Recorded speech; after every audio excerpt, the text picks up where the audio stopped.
What's good? Straw Hat Guy here. So, this has nothing to do with the video. I just want to wear this just because I can. Because I can, and I have free will, and you can't do anything about it. Get at me. Don't at me. I don't care. So, I recently just saw the Jack Snyder's cut of the Justice League, and it was pretty cool. It was very long, though. Like, I couldn't. It was just long. It felt like it was never gonna end. But it wasn't like it was never gonna end in a bad way. It was like it felt like I wanted to keep going. Like if it was to go on for like another like 2 hours, I wouldn't be mad because it was just so good. And I'm not really a big DC fan. I'm well, I'm more of a Marvel guy because I just grew up with Marvel. I like Disney. I grew up with Disney, and I just like Disney. So Marvel is in that Disney range. But I'm not talking about Marvel. I'm talking about Snyder's Cut because that's what this movie, that's what this video is about. Snyder's Cut. So it's just like your average DC movie. Oh, also before I talk about that, um, I heard that the original Justice League did so bad that Snyder had to make a like a was it re-release of it with like more backstory and all that, and like to fix some things that it did, and it did that. I haven't seen the original one. I just heard some things that it's just it wasn't good. Like the CGI was bad. The writing was horrible. And Snyder did it better, and he made it and he stretched it out and gave like the characters more development and all that because in the original one like it was just people. It was just the superheroes and the villains just coming together and fighting while Snyder's cut, it was just the villain and the um, protagonists, which is the Justice League people. They actually had backstory to them, so you can actually feel for them. So Cyborg's backstory, Superman's backstory, Batman's backstory, all those people's backstory. So they have like more emotion and like more depth into it. You just get so like when one of them dies, which well, none of them died, but like hypothetically, if one of them were to die, you would probably feel more emotion than if you were to watch it in like the original one, which is crazy, and that's good because movies they need like emotion to it, because it's not just violence. You need like some bit of story to give you like an emotional feel. So when there is violence, you feel emotion. So that's just what I want to talk about a little bit. Just do like a big self improvement for the original one, which is good. And I haven't seen it, but I did hear about it, so it was good. I'm glad I did that correctly. So the movie is an astounding 4 hours and 2 minutes long, which is crazy. The one time is crazy, and that's like some of the hate it has. That the one time is very long, and I don't blame them. It is pretty long, but it's long because it needs to be long, because it has to basically tell the backstory of the six superheroes plus the villain too. And it was, it was like a typical superhero movie. There was blood. They added blood. They added like gore. They added the F words and all that, which is, which is why it's rated R. And it's rated R because, why not make it rated R? Because it deserves for it to be rated R. Because the original one sucked butthole. It sucked butthole. So as I said before, I'm no DC fan, so I'm not really big into DC. So I'm just gonna talk about like what I saw in the Snyder's cut and like just like try my best to like tell the story without trying to get spoilers. But if I accidentally do spoil, I'm gonna blame you because you should have watched it already because it's been out for what, like 5 years already, and you should watch it after this video or before this video. Or I might just tell you in the title just to watch it. Watch the Snyder's cut before you watch this video. And let's get right into it. So it starts off. Try to remember how it starts off because it's been 4 hours, so I don't have really good. But I know I might just break it down. Like I might just do the general. So the first like hour, the first 30 minutes is just about Wonder Woman and like just the fighting off cube. There's like a big cube in the middle, like in a big dome, And the Wonder Woman people, I don't know. I'm not a DC fan. I don't know. I'm pretty sure that's called Amazonians. I don't know, but they were like protecting a cube, and the cube just exploded, and then they all perished and died. And there was this guy who killed a bunch of the Amazonians, which is not good.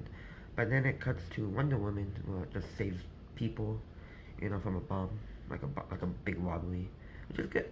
And then it just goes to Cyborg, talks about what happened to Cyborg and all that, and then it goes back to Wonder Woman, which is kind of weird because I don't know why you want to go from um, Wonder Woman to Cyborg and then back to Wonder Woman again, which is should just be one continuous, because that's like another problem I saw with the movie. It's just that it's like it's choppy, like it's not organized, it's not flowy, it's not logical. It's just like it starts here, comes here, and it comes back here, and then goes all the way over here, comes back to the middle, and it's not flowy. Now that's only for like the first 2 hours of the movie, but when you get to like the other half of the movie, it's good. It's like all action, and then like the action, you can feel the action because you know the backstory of it, and it was a good movie. I mean, I don't want to get into it that much, but yeah, it's basically just Wonder Woman for like the 30 minutes, and then backstories of Cyborg, Flash, Aquaman, and Batman. It's no Superman because Superman died. Superman died from the last movie, which I'm pretty sure was Superman versus Batman, because it's all connected to Superman. I think it goes. I think it was Man of Steel. It goes. I'm trying to remember the other one, but I know there's like one right there. Then there's um, Batman versus Superman, and then it continues into Justice League. Not the Snyder's. It continues in the Snyder's cut, but it continues in the original one and the Snyder's cut, and that's why you don't really. There's not really a lot of Superman scenes. You only get Superman like at the very end of the movie. Like if you're like 3 hours deep, or like at least like 2 hours deep into the movie, you'll probably get like a little bit of Superman, but there's not a lot of Superman. It's just mostly the five minus Superman. So it's like a lot of Flash, there's a lot of Cyborg, Batman, Wonder Woman. Because Wonder Woman and Batman, they're shown a lot in this movie, and obviously Cyborg and Flash, but not as much as Wonder Woman and Batman. And it's a good, it's like just a typical superhero movie. It's just like bloody and gory, and I like it. There's a couple of bad words, a couple of f bombs, couple, not like a lot, just a couple. Parents, just a couple. And it was just an overall good movie overall. Like, the story was good. Christopher Nolan was somewhere there. I think he was like a producer, like a co-director. And I love Christopher Nolan movies, especially Interstellar. And Interstellar was an amazing movie by Christopher Nolan. I think like one of my favorite movies, right next to which is it. I don't want to talk about it that much because I don't want to spoil it. Even though I said to watch it, I don't know. Just I seen it. It was good. I liked it. I'm just not a big DC fan, so I can't give you like the whole history and the whole backstory of just the entire character, because I'm not DC fan. If it was a Marvel, if it was like a Marvel movie, if it was like a Marvel movie, I probably would have like gone more deeper. But since I'm not big as a DC fan, I can't go deep into this because it's Aquaman, is Cyborg, and all that. And it was a good movie. Like if you want a good superhero movie to watch, you should watch Snyder's Cut Justice League. Do not watch the original one, because the original one is garbage. Just watch Snyder's Cut Justice League. So I don't know what else to say about this, even though it's just like the general plot is it's just backstories, and like it's just setting the characters up, and then once you reach like 2 hours and 30 minutes of character development, then the other 2 hours, or like 2 hours plus the epilogue, it's just straight up action, and why they're doing it, why the villain is doing it, why Darkseid is there, because 2 hours, because 2 hours are here and it comes over here, because the original one, it didn't have any backstory. It just showed the characters, showed their superpowers, and it showed the villains, and then just showed them fighting. Just no plot. But Snyder, he did that. He actually gave plot to the characters, and I like that for him. So, good superhero movie. I'm pretty sure not as good as Endgame and Infinity War, because of Marvel. I like Thanos, Dark Side is good too, but Thanos was pretty good too. But other than that, Snyder's Cut is a pretty good film. I recommend you watch it.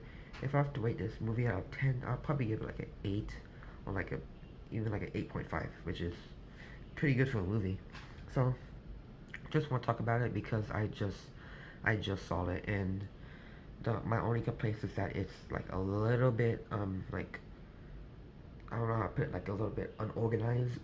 The runtime is pretty long, but that's not a big deal to me. It's just that I would, I thought the 4 hours was gonna be like, to me it feels like 2 hours, but it actually felt like 4 hours. Which I don't know how else to put that, but I would have liked it if it was a bit long, if it was a little bit longer. But that's the director, and obviously the CGI is okay. I think they improved from the original one, but I haven't seen the original one, so I can't compare it to that. But the CGI was okay in the Snyder's cut. Flash's arms were kind of weird and all that, but overall, it was a pretty good movie. 8.5, 8.5 out of 10 movie, and yeah, definitely a must watch. Thanks for watching.